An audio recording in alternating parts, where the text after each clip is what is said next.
السلام علیکم ورحمۃ اللہ وبرکاتہ۔ تجوید کی کلاس میں آپ سب لوگوں کو خوش آمدید۔ اللہ رب العزت سے دعا ہے جو کچھ بھی آج ہم سیکھیں اللہ تعالی ہمیں صحیح طریقے سے ادا کرنے کی توفیق عطا فرمائے اور اس پر عمل کرنے کی توفیق عطا فرمائے، آمین یا رب العالمین۔ کل کی کلاس میں ہم نے 7 حروف کے مخارج سیکھے، تو مجھے یقین ہے کہ آپ کو اچھے سے سمجھ میں آئے ہوں گے اور آپ نے حروف کی پریکٹس کی ہوگی۔ تو اگر آپ کو اچھے سے سمجھ میں آئے میرے چینل کو سبسکرائب کریں، لائکس کریں اور لنک زیادہ سے زیادہ ثواب کی نیت سے آگے شیئر کریں۔ آئیے دعا پڑھ لیجئے۔ رب اشرح لی صدری ویسر لی امری واحلل عقدۃ من لسانی یفقہوا قولی رب زدنی علما اللہم انی اسألک علما نافعا رب یسر ولا تعسر وتمت بالخیر رب ارحمہما کما ربیانی صغیرا۔ اعوذ باللہ من الشیطان الرجیم، بسم اللہ الرحمن الرحیم۔ کل کی مشق ہم نے یہاں تک مکمل کی تھی، آج انشاءاللہ یہاں سے شروع کریں گے۔ 7واں مخارج دیکھیں، پہلے اس کی ڈیفینیشن دیکھیں۔ زبان کا بیچ جب تالو کے بیچ سے لگے، ٹھیک ہے، ڈیفینیشن کو آپ نے ذہن میں رکھنا ہے، اس کے بعد پھر آپ نے حروف کی پریکٹس کرنی ہے۔ جیم، شین، یا، ٹھیک ہے۔ 8واں مخارج دیکھیں۔ زبان کی کروٹ جب اوپر کی دھاڑوں سے لگے، بائیں طرف سے آسان اور دائیں طرف سے مشکل اور دونوں طرف سے ایک دم نکالنا بہت مشکل ہے۔ ڈیفینیشن کو ذہن میں رکھ کے پھر آپ نے حروف کو پڑھنا ہے۔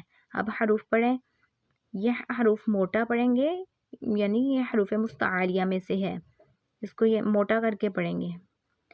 ضاد، دیکھیں پھر سے پڑھیں اس کو، ضاد۔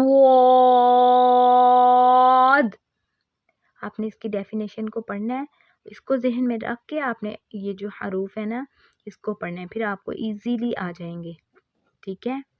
9واں حروف دیکھیں، پہلے اس کی ڈیفینیشن دیکھ لیں۔ زبان کی کروٹ کے آخر سے زبان کی نوک تک کا حصہ ہے جب وہ اوپر کے اگلے چاروں دانتوں کے مسوڑوں سے لگے، ٹھیک ہے۔ انہوں نے کیا بتایا ڈیفینیشن میں؟ زبان کی کروٹ کا آخر سے زبان کی نوک تک کا حصہ ہے جب وہ اوپر کے اگلے چاروں دانتوں کے مسوڑوں سے لگے، ٹھیک ہے۔ آپ پڑھیں، لام،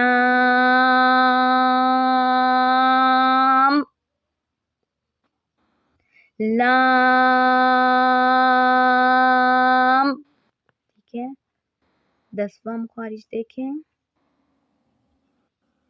نون، اس کی ڈیفینیشن دیکھیں۔ انہی میں سے 3 دانتوں کے مسوڑوں سے یعنی اندر کی طرف سے ایک کم ہو جاتا ہے، ٹھیک ہے۔ انہی میں سے 3 دانتوں کے مسوڑوں سے یعنی اندر کی طرف سے ایک کم ہو جاتا ہے۔ پھر اس کو پڑھیں، نون، ٹھیک ہے۔ 11واں مخارج دیکھیں،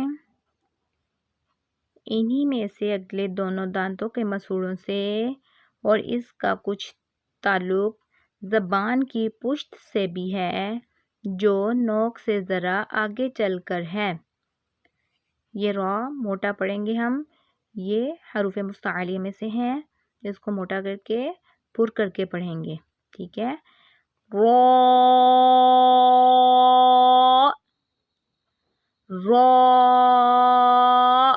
انہی میں سے اگلے دونوں دانتوں کے مسوڑے سے اور اس کا کچھ تعلق زبان کی پشت سے بھی ہے جو نوک سے ذرا آگے چل کر ہے۔ آپ نے ڈیفینیشن کو بس ذہن میں رکھنا ہے، آپ کو حروف خود بخود ہی آ جائیں گے انشاءاللہ۔